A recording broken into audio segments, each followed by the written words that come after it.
Hi friends, எல்லாருக்கும் வணக்கம். எல்லாரும் எப்படி இருக்கீங்க? நல்லா இருக்கீங்களா? Welcome to Sakthi Saravana YouTube channel. இன்னைக்கு வீடியோவில் ஆவணி மாதத்தில் வரக்கூடிய வளர்பிறை பஞ்சமி திதி என்னைக்கு வருது, திதி நேரம் எப்போ ஆரம்பித்து எப்போ முடியுது, நம்ம எப்படி வீட்டிலேயே எளிமையாக வழிபாடு செய்யலாம் அப்படின்றத பற்றி தாங்க தெரிஞ்சுக்க போகிறோம். இந்த மாதத்தில் வந்திருக்கக்கூடிய இந்த வளர்பிறை பஞ்சமி திதி ரொம்ப ரொம்ப விசேஷங்க. ஏன்னா முழு முதற் கடவுளான விநாயக பெருமான் அவதரித்த தினமான விநாயகர் சதுர்த்தி அன்னைக்கு இந்த பஞ்சமி தீதியம் ஆரம்பிக்குதுங்க. அதோட மட்டும் இல்லாமல் சனிக்கிழமையில இந்த பஞ்சமி தீதி வர்றதுனால விநாயக பெருமானோட அருளாலும் முழு முதற் கடவுள் விநாயக பெருமானோட அருளும் அதோட சனிக்கிழமை அப்படின்றதுனால பெருமாளுக்கு உகந்த நாள். பெருமாளோட அருளும் வராகி அன்னையோட அருளும் பரிபூரணமாக நமக்கு கிடைக்குங்க. இப்போ எல்லாருக்குமே ஒரு டவுட் வரும், இப்போ விநாயகர் சதுர்த்தி அன்னைக்கு பஞ்சமி திதி வருதே, ரெண்டு பூஜையுமே ஒன்றா செய்யலாமா அப்படின்னு சொல்லி.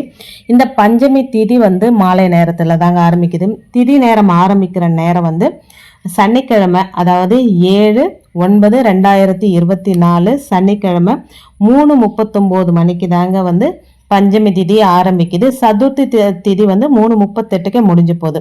ஸோ சதுர்த்தி திதி முடியறதுக்குள்ள விநாயகர் வழிபாடு நம்ம செஞ்சுட்டு மாலை நேரத்தில் வராகி அன்னை வழிபாடு ரொம்ப விசேஷம். இது எல்லாருக்குமே தெரிஞ்ச விஷயம்தான். 6 மணிக்கு மேலே 9 மணிக்குள்ள இல்லை 10 மணிக்குள்ளேயாவது நம்ம வராகி அன்னை வழிபாடு செய்யலாம். இப்போ சனிக்கிழமை செய்ய முடியாதவங்க ஞாயிற்றுக்கிழமை பிரம்ம முகூர்த்த நேரத்தில் செய்யலாம். முடியாதவங்க பஞ்சமி திதி மாலை 5:15 வரைக்குமே பஞ்சமி திதி இருக்குங்க. இந்த நேரத்தில் நீங்கள் ராகு காலம் யமகண்டத்தை தவிர்த்துட்டு வழிபாடு செஞ்சுக்கலாம். என்ன கேட்டால் சனிக்கிழமை செய்கிறது ரொம்ப ரொம்ப ரொம்ப விசேஷங்க. பொதுவாகவே சனிக்கிழமையில வராகி அன்னை வழிபாடு ரொம்ப விசேஷமான பலனை தரும்.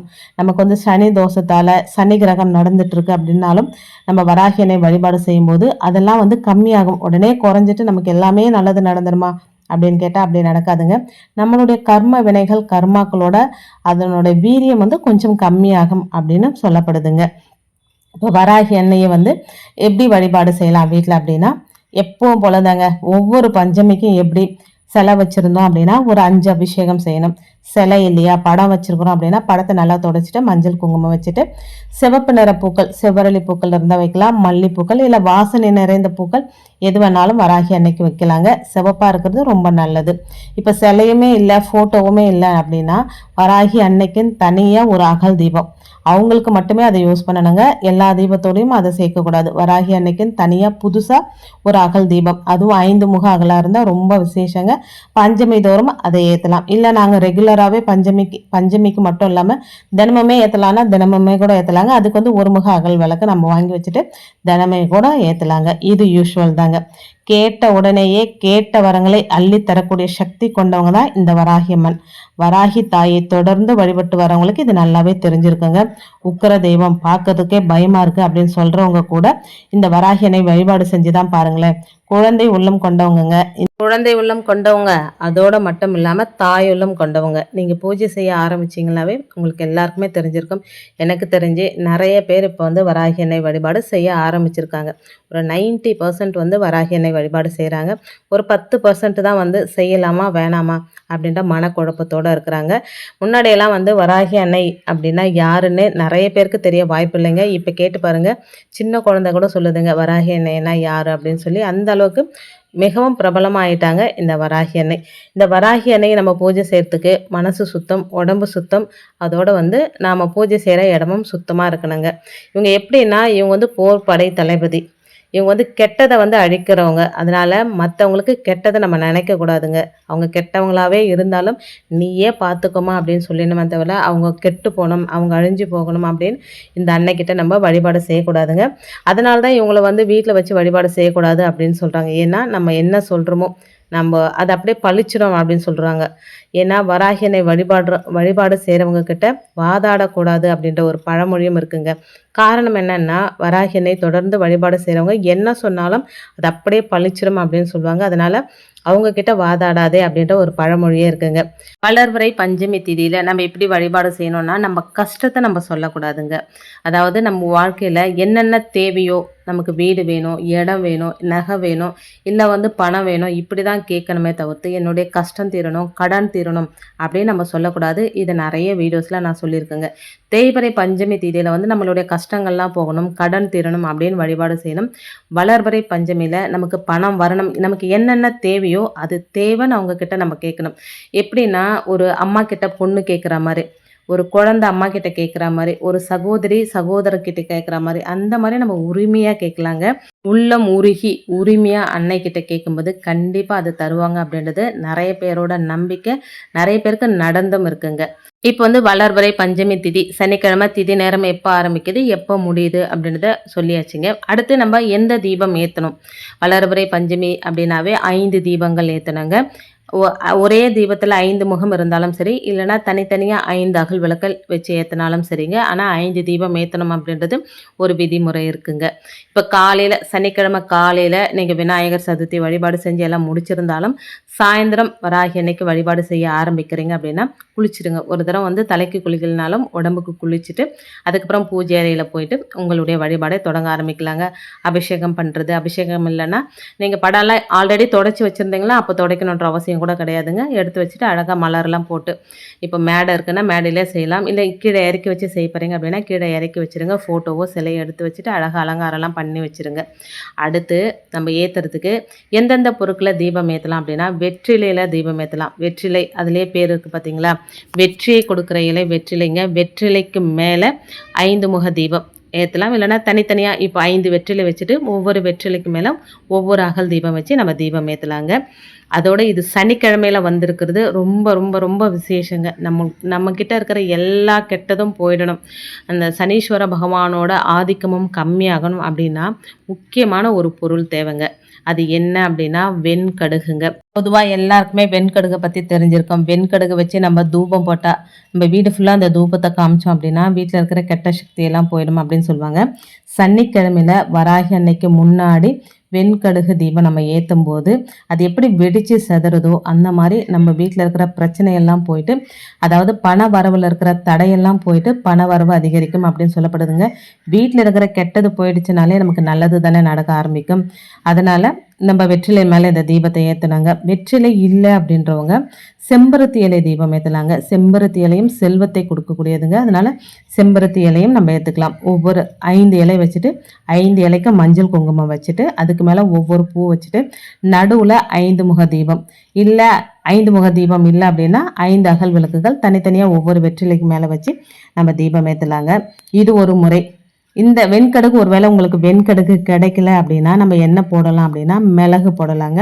எல்லார் வீட்லேயும் கண்டிப்பாக மிளகு இருக்கும். நம்ம வந்து ரசத்துக்கெலாம் பயன்படுத்துவோம் பார்த்தீங்களா, அந்த மிளகு ஒரு 5 எண்ணிக்கையினால் மிளகு போட்டுட்டு நல்லெண்ணெய் விட்டு சிவப்பு கலர் திரி போட்டு தீபம் ஏற்றலாங்க. வெண்கடுகு கூட கிடைக்காம போகலாம், ஆனால் மிளகு எல்லார் வீட்லையும் இருக்கும். வெண்கடுகு கிடைக்காதவங்க மிளகு போட்டு இந்த தீபத்தை ஏற்றிக்கோங்க. அடுத்து வளர்பிறை பஞ்சமி அப்படின்றதுனால ஒரு அகல் விளக்குலையோ இல்லை சின்னதாக ஒரு கப்புலையோ ஒரு கைப்பிடி அளவுக்கு ஒரு பிஞ்ச் அளவுக்கு சோம்பு, ஒரு 5 ஏலக்காய், 5 கிராம்பு, கொஞ்சம் பச்சை கருப்பூரம், ஒரு 5 ரூபாய் நாணயம், இது ஒவ்வொரு வளர்பிறை பஞ்சமி அன்னைக்கு நீங்கள் வச்சுக்கிட்டே வரலாங்க. இந்த வளர்பிறை பஞ்சமி அன்னைக்கு வைக்கிறீங்க அப்படின்னா அடுத்த வளர்பிறை பஞ்சமி வரைக்கும் அது அப்படியே இருக்கட்டுங்க. அடுத்த வளர்பிறை பஞ்சமி அன்னைக்கு அந்த 5 ரூபாய் நாணயத்தை மட்டும் எடுத்துட்டு இந்த மற்ற பொருட்களெல்லாம் வந்து கால்படாத இடத்துல போட்டுடலாம். இல்லைனா செடி வச்சிருக்கிறீங்க அப்படின்னா செடிக்கு கீழே கூட இந்த போட்டுடலாம். நான் தொடர்ந்து ஒவ்வொரு மாசமும் இந்த 5 பொருட்களை போட்டு வச்சுட்டே வரேங்க. இதுல இருக்கிற 5 பொருட்களுமே வந்து மகாலட்சுமி தாயாருக்கும் உரிய பொருட்கள், வராகி அன்னைக்கும் உரிய பொருட்கள். இது 5 பொருட்களும் ஒன்னா சேர்ந்து இருக்கிற இடத்துல நல்ல ஒரு லக்ஷ்மி கடாட்சம் ஏற்படுங்க, செல்வ செழிப்பு ஏற்படுங்க. இதை நீங்க செய்யல அப்படின்னா, நீங்க பஞ்சமி அன்னைக்கு செய்ய முடியலன்னா வெள்ளிக்கிழமையில கூட செய்யலாங்க. இப்போ இந்த வெள்ளிக்கிழமை செய்றீங்க அப்படின்னா ஒரு மாசம் வரை கூட வச்சுக்கலாம். இல்ல ரொம்ப பண கஷ்டம் இருக்கு, பண வரவுல அதிக மாற்றம் வரணும் அப்படின்னா வாரம் வாரம் மாத்தலாங்க. நான் வந்து பஞ்சமிக்கு பஞ்சமி வளர்பிறை பஞ்சமி அன்னைக்கு இதை செஞ்சு வச்சேன்னா அடுத்த வளர்பிறை பஞ்சமி அன்னைக்கு வரைக்கும் அது அப்படியே இருக்குங்க. இதில் போட்டிருக்கிற பொருட்கள் எல்லாமே பணத்தை வந்து வசியம் பண்ணக்கூடிய பொருட்கள். ஏலக்காயாக இருந்தாலும் சரி, கிராம்பாக இருந்தாலும் சரி, சோம்பு, பச்சை கருப்புரம், 5 ரூபாய் நாணயம், இது எல்லாமே செல்வத்தை பணத்தை வசியம் செய்யக்கூடிய பொருட்கள். எல்லாமே செஞ்சு வச்சுட்டு வராகி அன்னைக்கு தீபம் ஏற்றிட்டு வராகி அன்னையோட மூல மந்திரம், காயத்ரி மந்திரம், உங்களுக்கு வராகி அன்னையோட என்னென்ன மந்திரங்கள்லாம் தெரியுமோ அந்த மந்திரத்தை சொல்லலாம். எதுவுமே தெரியல அப்படின்னா ஓம் பஞ்சமி நாயகியே போற்றி அப்படின்னு ஒரு 5 தரத்துலேருந்து குறைந்தபட்சம் ஒரு 5 தரம், அதிகபட்சம் 108 தரம் இல்லைங்க, அதுக்கு மேலேயும் சொல்லலாம். அது வந்து அவங்கவுங்களுடைய டைமை பொறுத்ததுங்க. அடுத்து நெய்வேத்தியமாக என்ன வைக்கலாம் அப்படின்னா, வராகி அன்னைக்கு ரொம்ப பிடிச்சது அப்படின்னா பானகம் ரொம்ப பிடிக்குங்க. பானகம் வைக்கலாம், அதோட மாதுளம்பழம் வைக்கலாம், மண்ணுக்கு அடியில் அடியில் விளையிற கிழங்கு வகைகள் என்னென்ன கிடைக்குதோ அதெல்லாமே வைக்கலாங்க. பால் வைக்கலாம், நிறைய கல்கண்டு போட்டு பால் வைக்கலாம், ஏலக்காய் தட்டி போட்டு பால் வைக்கலாம். அது அவங்கவுங்களோட விருப்பம் தாங்க. உருளைக்கிழங்கு, கேரட்டு, கருணக்கிழங்கு, வேர்க்கடலை, அதுக்கப்புறம் மரவள்ளி கிழங்கு, சக்கரவள்ளி கிழங்கு, இந்த மாதிரி கிழங்கு வகைகள் என்னென்ன கிடைக்குதோ, பனங்கிழங்கு கிடைச்சா கூட ரொம்ப ரொம்ப விசேஷங்க. அதுவும் வைக்கலாம். இல்லை பழங்கள் என்னென்ன பழங்கள் கிடைக்குதோ, உங்ககிட்ட என்ன இருக்குதோ, நீங்கள் ரெகுலராக என்ன செய்வீங்களோ, எது வைக்கிறீங்களோ இல்லையோ பானகம் மட்டும் கண்டிப்பாக வச்சுருங்க. அது வந்து வராகி அன்னைக்கு ரொம்ப ரொம்ப ரொம்ப பிடித்தமான ஒரு பொருளுங்க.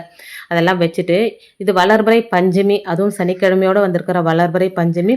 பணம் வந்து பல வழியில் நமக்கு வரணும் அப்படின்னா இன்னொரு ஒரு சூட்சும முறையும் இருக்குங்க.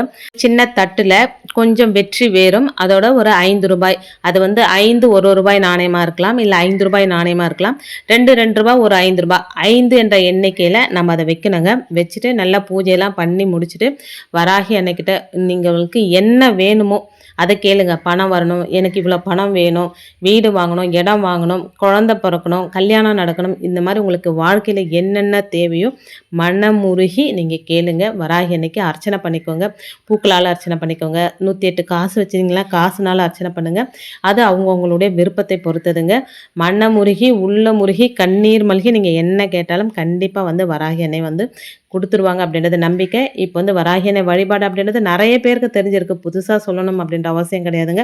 இப்போ புதுசாக யாராவது பார்க்குறீங்க அப்படின்னா அவங்களுக்கு பயனுள்ளதாக இருக்கும் அப்படின்றாங்க சில விஷயங்கள் உங்களோட நான் ஷேர் பண்ணிட்டு வரேங்க. பூஜையெல்லாம் பண்ணி முடிச்சுட்டு நீங்கள் இந்த வெற்றி வேர் வச்சுருக்கீங்க பார்த்தீங்களா, இந்த 5 ரூபாயும் வெற்றி வேரும் வந்து பூஜையெல்லாம் பண்ணி முடிச்சுட்டு அப்படியே நைட்டு ஃபுல்லாக அது அப்படியே இருக்கட்டுங்க, வராகி அன்னை பாதத்திலே இருக்கட்டும். மறுநாள் எழுந்து காலையில், ஞாயிற்றுக்கிழமை காலையில் எழுந்து குளிச்சுட்டு வராகி அன்னைக்கு ஒரு தீபம் ஏற்றி வச்சுட்டு இந்த காசையும் வெற்றி வேரையும் பணம் இருக்கிற இடத்துல நீங்கள் வச்சுருந்தங்க. அவ்வளோதாங்க. அது அடுத்த மாதம் வரைக்கும் அப்படியே இருக்கட்டுங்க. அந்த பணத்தை செலவு பண்ண வேணாங்க. அடுத்த மாதமும் இதே மாதிரி செஞ்சு நம்ம வைக்கலாம். வெற்றி வேரம் வந்து பணத்தை ஈர்க்கக்கூடிய ஒரு பொருள் தாங்க. நீங்கள் வெற்றி வேரை எங்கெல்லாம் வச்சுருக்கீங்களோ அங்கெல்லாம் நல்ல ஒரு வாசனை இருக்கும். நல்ல ஒரு வாசனை இருக்கிற இடத்துல வந்து செல்வ செழிப்பு இருக்கும். இது எல்லாருக்குமே தெரிஞ்ச விஷயம் தாங்க. ஒரு 10 ரூபாய்க்கு வெற்றி வேர் வாங்கி நீங்கள் பூஜை அறையிலோ இல்லை வந்து பீரோவில் பணம்லாம் எங்கே வைக்கிறீங்களோ, பணம் நகையெல்லாம் எங்கே வைக்கிறீங்களோ அதெல்லாம் கொஞ்சம் வெற்றி வேரை வச்சுட்டே வாங்க. நல்ல மாற்றங்கள்லாம் தெரியுங்க. வாழ்க்கையில் சின்ன சின்ன விஷயங்கள் தாங்க மிகப்பெரிய மாற்றத்தை ஏற்படுத்தி தரும் அப்படின்றது என்னுடைய ஆணித்தரமான ஒரு நம்பிக்கைங்க. அதனால் இது எல்லாமே செய்ய முடியலன்னா ஒரு வெற்றி வேறு 5 ரூபாய் நாணயமாவது வச்சு பாருங்கள். ஒரே ஒரு பானகம் வச்சுட்டு வராகி அன்னை ஒரு தீபம் ஏற்றி வழிபாடு செஞ்சு பாருங்கள். நல்ல பலன்கள்லாம் கிடைக்குங்க. இந்த வளர்பிறை பஞ்சமி திதியை யாருமே மிஸ் பண்ணிடாதீங்க. ஏன்னா அன்றைக்கி ரொம்ப விசேஷமான ஒரு நாளுங்க. முழு முதற் கடவுள் விநாயக பெருமானுக்குரிய நாளில் வராகி அன்னை வழிபாடு செய்யும்போது கண்டிப்பாக நமக்கு எல்லாமே நல்லதாகவே நடக்குங்க. நம்பிக்கையோடு செய்யுங்க, எல்லாமே நல்லதாக நடக்குங்க. இன்றைக்கி வீடியோவில் நான் சொன்ன விஷயங்கள்லாம் உங்களுக்கு பிடிச்சிருந்தது அப்படின்னா ப்ளீஸ் சேனலுக்கு சப்ஸ்கிரைப் பண்ணி சப்போர்ட் பண்ணுங்கள். இந்த வீடியோவை உங்கள் ஃப்ரெண்ட்ஸ் அண்ட் ஃபேமிலிக்கும் ஷேர் பண்ணிவிடுங்க. அவங்களும் பலனடையட்டும். இன்னொரு எளிமையான ஆன்மீக தகவலோடு உங்களை சந்திக்கிறேன். அது வரைக்கும் நன்றியும் வணக்கமும். Take care and bye friends.